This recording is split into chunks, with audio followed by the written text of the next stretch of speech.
तो हेलो बच्चों, कैसे हैं आप लोग। उम्मीद है अच्छे होंगे। आज 30 जून की तारीख है और 30 जून की तारीख में बता दें कि कल इंडिया साउथ अफ्रीका का क्रिकेट मैच था और एक बार फिर जो है इंडियन क्रिकेट टीम जो है वर्ल्ड चैंपियन बनी है। और इस जो वर्ल्ड चैंपियन बनने की जो घटना थी, ये जो हमारी इंडियन क्रिकेट टीम का जो प्रदर्शन था, जो Indian cricket team world championship T20 world championship दोबारा से जो जीती है, इसके लिए आप सभी को, हम सभी को, पूरे भारतवर्ष को ढेर सारी शुभकामनाएं। उम्मीद है आप सब अच्छे से होंगे।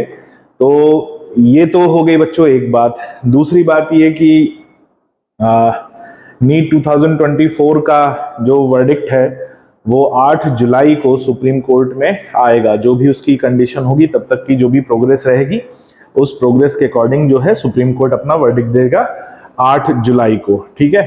अब उसके रिलेटेड क्या क्या चीजें चल रही हैं वो तो सब हम न्यूज और प्रिंट मीडिया और हमारे भी माध्यम से अपन सबको उसकी जानकारी मिल रही है। और अब उससे आगे की बात करें तो मेरा आज का जो आना है ये मेनली उन बच्चों के लिए है जो बच्चे नीट 2025 यानी नीट 2025 के लिए प्रिपरेशन कर रहे हैं और अपनी प्रिपरेशन में जुट गए हैं। बहुत से ऐसे बच्चे हैं जो प्रिपरेशन शुरू कर चुके हैं और लगभग 1 महीना प्रोसीड हो चुके हैं। कई ऐसे बच्चे हैं जो अभी भी इस संशय में चल रहे हैं कि क्या करें, होल्ड करें, रुकें या आगे बढ़ें। तो इन सभी बच्चों को लेकर, ये सारी सिचुएशन को लेकर आप सभी के सामने मैं आज आया हूं और उम्मीद है कि इसको लेकर हम लोग एक अच्छा डिस्कशन कर पाएंगे, जिससे हम लोग कुछ इसका सॉल्यूशन निकालेंगे। ठीक है। तो सबसे पहली बात मैं आपको बता दूं, जो बच्चे, देखो दो बातें हैं कि नीट 2024 में जो बच्चे एकदम आश्वस्त हैं कि हम सर एक्सपेक्टेड जो कट ऑफ हम लोग जो डिस्कस कर रहे हैं, हम लोग एक्सपेक्टेड कट ऑफ के ऊपर जा रहे हैं और ऑल इंडिया काउंसलिंग में या अपनी स्टेट की काउंसलिंग में हम लोग कॉलेज उठाने वाले हैं, तो वो बच्चे आश्वस्त रहें, अपनी काउंसलिंग की तैयारी में लग जाएं। क्योंकि 6 तारीख से हमारी ऑल इंडिया काउंसलिंग शुरू हो रही है। आज या कल में एक बार और मेरिट लिस्ट आ जाएगी और उससे हमारा एक बार और पिक्चर क्लियर हो जाएगा। तो मुझे उम्मीद है कि जो बच्चों की रैंक नीचे जा रही थी वो रैंक ऊपर जाएगी। ठीक है, एक बात हो गई। दूसरी बात ये कि जिन बच्चों का अभी संशय चल रहा है तो वो 8 जुलाई तक का वेट कर लें। तीसरी बात ये कि अब सर जिन बच्चों का एक्सपेक्टेड सर स्टेट लिस्ट आई नहीं है, तो ऑल इंडिया लिस्ट जो आएगी, मेरिट लिस्ट, उसके आने के 10 दिन के अंदर मुझे उम्मीद है कि जो है स्टेट लिस्ट भी आ जाएगी। और Madhya Pradesh medical council, specially जो है मध्य प्रदेश के बच्चों के बारे में बोलूं तो MP मेडिकल काउंसिल भी उम्मीद है 7 से 10 दिन में अपनी स्टेट की लिस्ट निकाल देगा। ठीक है। फिर जो कट ऑफ वगैरह है वो सब हम लोग आपसे डिस्कस करेंगे। लेकिन अभी की सिचुएशन में ये जो नीट 2024 जिन बच्चों ने दिया और वो आश्वस्त हैं, मतलब उनको ये है कि सर हमारे नंबर कम रह गए हैं और कम नंबर रह गए हैं और हमें इस साल मेडिकल कॉलेज नहीं मिल रहा है। अब कम नंबर कितने रह गए हैं तो मैं दोनों को डिस्कशन कर लेता हूं कि एक रेंज आती है जो बच्चे 300 नंबर, या हम 300 भी नहीं बोले, हम बोल रहे हैं 400 नंबर के नीचे रह गए हैं। ठीक है। बहुत मेहनत करी अपन ने और किसी भी रीजन की वजह से हमारी तैयारी उतनी नहीं हो पाई कि हम 400 नंबर के नीचे रह गए। ठीक है। और एक वो बच्चों का ग्रुप होता है जो 400 नंबर से कट ऑफ के बीच में रह गए हैं। ठीक है। मैं उनका दोनों ग्रुप की बात करूंगा। 2 ग्रुप में ही मैं इनको डिवाइड कर रहा हूं, एक 400 नंबर से नीचे और दूसरे जो 400 नंबर से कट ऑफ के बीच में आने वाले हैं बच्चे। ठीक है। इन दोनों ग्रुप की हम लोग बात करेंगे। तो और ऐसे बच्चे जो नीट 2025 की तैयारी में लग चुके हैं या तैयारी को लेकर आगे बढ़ने वाले हैं, तो मैं आशीष पालीवाल और बॉन्ड क्लासेस की तरफ से आप लोगों के सामने कुछ अपनी इंफॉर्मेशन शेयर करना चाहता हूं। ठीक है बच्चों। तो ऐसे बच्चे, ठीक है, सीधी सी बात, ऐसे बच्चे जो इसी साल 12th किया है और 12th के साथ, ठीक है, अब 12th कर लिया है तो 12th के बाद अपनी नीट की प्रिपरेशन शुरू कर रहे हैं। मैं इसमें इनको इंक्लूड कर रहा हूं कि जिन्होंने पहले नीट की प्रिपरेशन नहीं की है, यानी 11th 12th में प्रिपरेशन नहीं की है, एकदम बेसिक लेवल से 0 से अपनी प्रिपरेशन करना चाहते हैं, तो उन बच्चों के लिए मैं बता दूं जो बेसिक, जिनको हम बोलते हैं ना फ्रेशर्स, ठीक है, फ्रेशर यानी फ्रेश एकदम, कि जो बच्चे आए हैं उनका ब्रेन फ्रेश है, मेंटली प्रिपेयर है, 11th-12th में स्कूलिंग करी प्रॉपरली, अच्छे से स्कोर किया स्कूल में, बोर्ड एग्जाम्स में, और मेंटली प्रिपेयर हैं कि हम बहुत बेसिक से अपनी जो है प्रिपरेशन को शुरू करेंगे। तो ऐसे बच्चों के लिए हमारा रेगुलर बैच रहता है, ठीक है। हमारे यहाँ बॉन्ड क्लासेस का ड्रॉपर्स रेगुलर बैच रहता है, और ड्रॉपर्स रेगुलर बैच का जो नेक्स्ट फेज है फ्रेशर्स बच्चों के लिए, ठीक है, वो शुरू हो रहा है 8 जुलाई से, ठीक है बच्चों। कब से शुरू हो रहा है? 8 जुलाई से। इसमें वो बच्चे जो एकदम फ्रेशर्स हैं और पहले कहीं प्रिपरेशन नहीं की है और जीरो से, क्योंकि जब कोई फ्रेशर बच्चा आता है तो हम ये नहीं मानते कि आप 12th करके आए हो, ठीक है।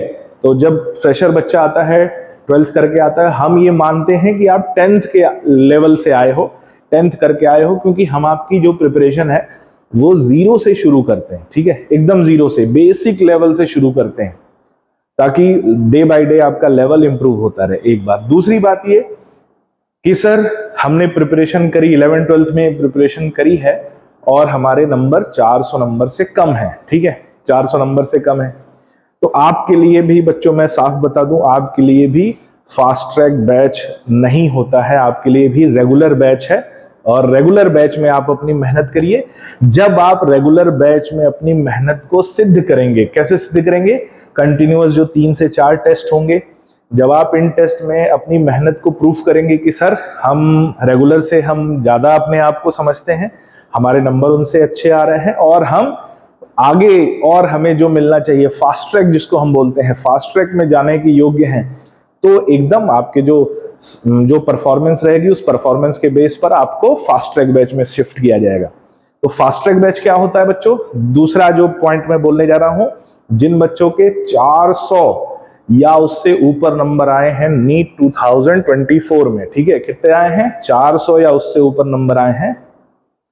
अब ये ऊपर कितना हो सकता है? 450, 500, 550, 580 तक, और जो एक्सपेक्टेड कट ऑफ जाएगा वहां तक की हम बात करें, तो जो बच्चे 400 या उससे ऊपर नंबर आए हैं भाई, अपनी आवश्यकताएं अलग हैं, अपने बेसिक्स क्लियर हैं, अपनी कुछ कमियां हैं जिन कमियों पे हमें ध्यान देना है, जिन कमियों को ठीक करना है, तो उन बच्चों के लिए होता है फास्ट ट्रैक बैच। इसी को हम रिवीजन बैच भी बोलते हैं या फास्ट ट्रैक बैच भी बोलते हैं। तो ये रिवीजन बैच कब से शुरू हो रहा है और इस बैच में क्या होता है? 2 बातें हैं, ठीक है। पहली बात कि ये जो फास्ट ट्रैक बैच है या जो रिवीजन बैच है, ये शुरू होगा बच्चों 15 जुलाई से, ठीक है। कब से शुरू होगा? 15 जुलाई से।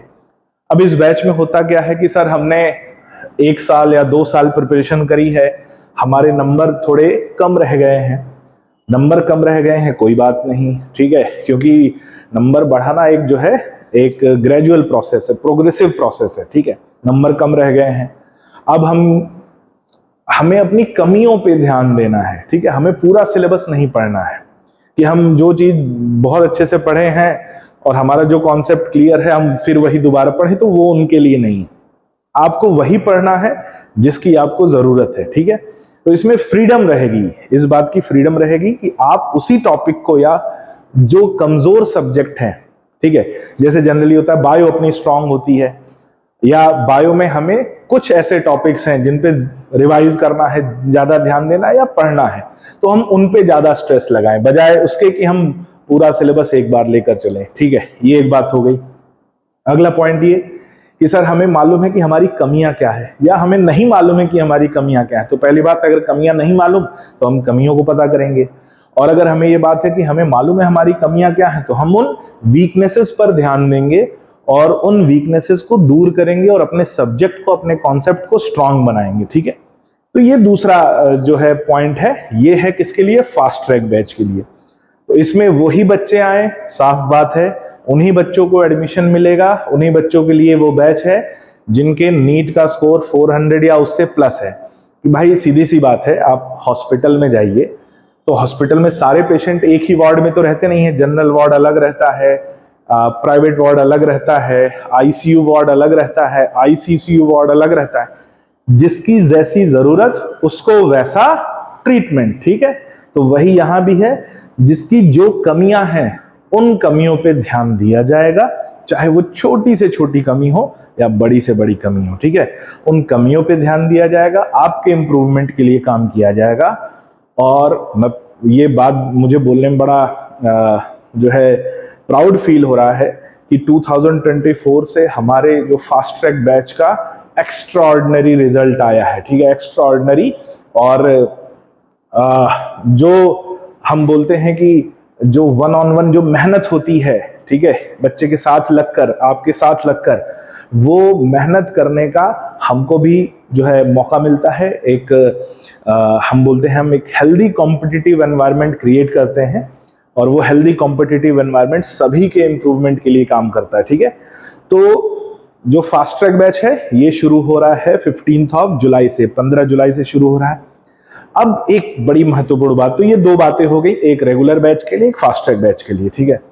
अगली एक बड़ी बड़ी महत्वपूर्ण बात कि सर हम पहली बार, देखो जो बच्चे पहले से पढ़े हैं या पहले कहीं पढ़े हैं तो उनको हर जगह के बारे में इंफॉर्मेशन रहती है, ठीक है, उनको मालूम रहता है।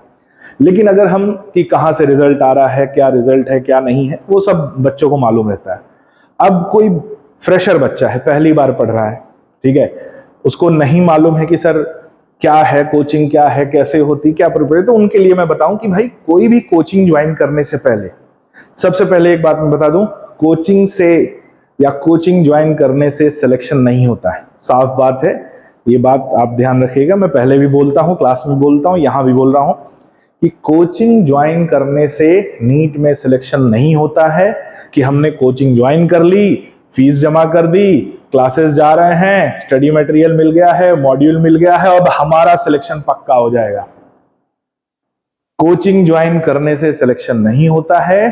कोचिंग एक सपोर्ट होता है, कोचिंग एक सहायता होती है, एक सपोर्ट होता है जो आपके सिलेक्शन के रास्ते को, सिलेक्शन का जो जर्नी है उस जर्नी को आसान बना देता है, सिलेक्शन आसान करता है। कोचिंग से सिलेक्शन नहीं होता, इस बात को ध्यान रखिएगा, पहली बात। तो अगर हम कोई भी कोचिंग ज्वाइन करते हैं, ठीक है, कहीं भी कोई भी कोचिंग ज्वाइन करते हैं नीट के लिए या किसी भी एग्जाम के लिए, तो स्पेशली मैं नीट की बात करूंगा, तो हमें किन किन बातों का ध्यान रखना चाहिए, ठीक है, किन किन बातों का ध्यान रखना चाहिए। सबसे पहली बात कि जहां हम ज्वाइन कर रहे हैं, जिस सेंटर पे ज्वाइन कर रहे हैं, उस सेंटर के, लोकल सेंटर के रिजल्ट क्या है, ठीक है। सबसे पहला कि सर रिजल्ट क्या क्या है, क्योंकि होता क्या है कि जहां हम पढ़ रहे हैं वहां से रिजल्ट आ रहा है कि नहीं, ठीक है, कहीं और का, किसी और जगह का, किसी और सेंटर का, किसी और हेड ऑफिस का, किधर का, इधर का, उधर का रिजल्ट नहीं मायने रखता। लोकल सेंटर से, लोकल जहां हम पढ़ रहे हैं वहां से रिजल्ट आ रहा है कि नहीं, पहली बात। और कंटिन्यूअस रिजल्ट आ रहा है कि नहीं, कंटिन्यूअस रिजल्ट मतलब ऐसा साल दर साल रेगुलरिटी में रिजल्ट आ रहा है कि नहीं, ये दूसरी बात। तीसरी बात कि भैया जहां हम पढ़ रहे हैं वहां की फैकल्टी कैसी है, क्योंकि फैकल्टी, स्टूडेंट और टीचर, ये फैकल्टी, स्टूडेंट और पेरेंट्स, ये तीनों इंपॉर्टेंट होते हैं बच्चे के रिजल्ट के लिए या बच्चे के सिलेक्शन के लिए।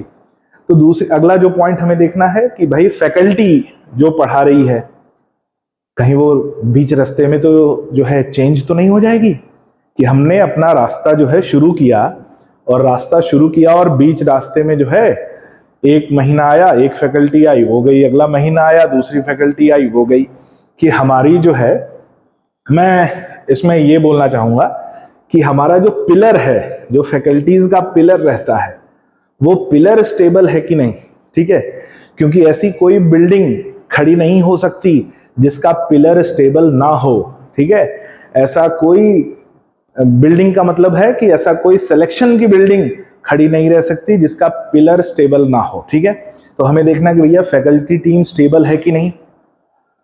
अगली बात क्या है कि कंटिन्यूअस रिजल्ट आ रहे हैं, और इससे ज्यादा एक और जरूरी आता है कि जो फैकल्टी है वो बच्चों के साथ, ठीक है, बच्चों के साथ कितना मेहनत करती है, कि भाई आपके लिए, आपके रिजल्ट के लिए आपके साथ फैकल्टी कितना एफर्ट लगाती है, कितना मेहनत करती है, क्योंकि यही जो पर्सनल एफर्ट है, यही जो पर्सनल गाइडेंस है, यही रिजल्ट में बदलता है बच्चों। यही है वो लिमिटिंग फैक्टर जिसको हम बोलते हैं, ठीक है, यही वो लिमिटिंग फैक्टर है जो रिजल्ट में बदलता है। और एक नॉर्मल बच्चा मेडिकल कॉलेज में एंटर करता है, मेडिकल कॉलेज में पहुंच जाता है, साधारण से असाधारण बन जाता है। ठीक है, अगली एक बात बहुत इंपॉर्टेंट है। ठीक है, अगली एक बात बहुत इंपॉर्टेंट हमें क्या ध्यान रखनी है, जो कोई भी इंस्टीट्यूट बोले कि आप हमारे यहां ज्वाइन करिए, हम गारंटी सिलेक्शन कराते हैं, समझ लीजिए वो एक नंबर का फ्रॉड है। ठीक है, समझ लीजिए जो बोले कि हम गारंटी लेते हैं, कि हम गारंटी सिलेक्शन कराएंगे, बेटा कंपटीशन का जमाना है। ठीक है, कोई किसी की गारंटी नहीं ले सकता। जैसे मान लीजिए मैं हूं, अगर मैं ये बोलूं कि नीट में सिलेक्शन की मैं गारंटी लेता हूं, तो भैया सबसे पहले तो मैं अपने घर खानदान में जितने लोग हैं, मेरे परिवार में जितने लोग हैं, मैं उनका सिलेक्शन कराऊंगा। तुम्हारा तो नंबर ही नहीं आएगा, या जो योग्य बच्चे हैं उनका तो नंबर ही नहीं आएगा। तो कोई भी बच्चों सिलेक्शन की गारंटी नहीं ले सकता, और जो बोल रहा है कि हम सिलेक्शन की गारंटी लेते हैं, तो समझ लीजिए कि वो फ्रॉड है। ठीक है, ऐसे फ्रॉड से दूर रहिए। तो मेरा वक्तव्य यहीं पर मैं समाप्त करूंगा बच्चों। आप लोगों के लिए मैं फिर से रिमाइंड कर दूं, फ्रेशर्स बच्चों के लिए जो ड्रॉपर बैच का अगला फेज 8 जुलाई से स्टार्ट हो रहा है, और जो फास्ट ट्रैक या रिवीजन बैच जिसको बोलते हैं, वो हमारे जो स्कोरिंग बच्चे हैं, जो बच्चे जिन्होंने 400 प्लस मार्क्स स्कोर किए हैं, उनके लिए ये 15 जुलाई से फास्ट ट्रैक या रिवीजन बैच स्टार्ट हो रहा है। तो इसमें देर नहीं करें। ठीक है, अपनी नीट 2025 की प्रिपरेशन को, ठीक है, बूस्ट करें, आगे ले जाएं, और आपकी जो सिलेक्शन की जर्नी है, उस जर्नी में आप जुड़िए। आपके साथ जुड़कर आपको मेडिकल कॉलेज पहुंचाने में बॉन्ड क्लासेस पूरी जान लगा देगा बेटा। ठीक है, पूरी जान लगा देगा। और जो बच्चे पढ़े हैं उनको मालूम है कि हम लोग जो है जान लगा के पढ़ाते हैं, पसीना नहीं बहाते बेटा। बच्चों के साथ इतनी मेहनत करते हैं, खून पसीना दोनों बहाते हैं। ठीक है, और जान लगा के आप लोगों के साथ आपकी सपने को पूरा करने के लिए लग जाएंगे। ठीक है बच्चों, मिलते हैं फिर आगे के वीडियोस में। तब तक के लिए good bye, take care and thank you.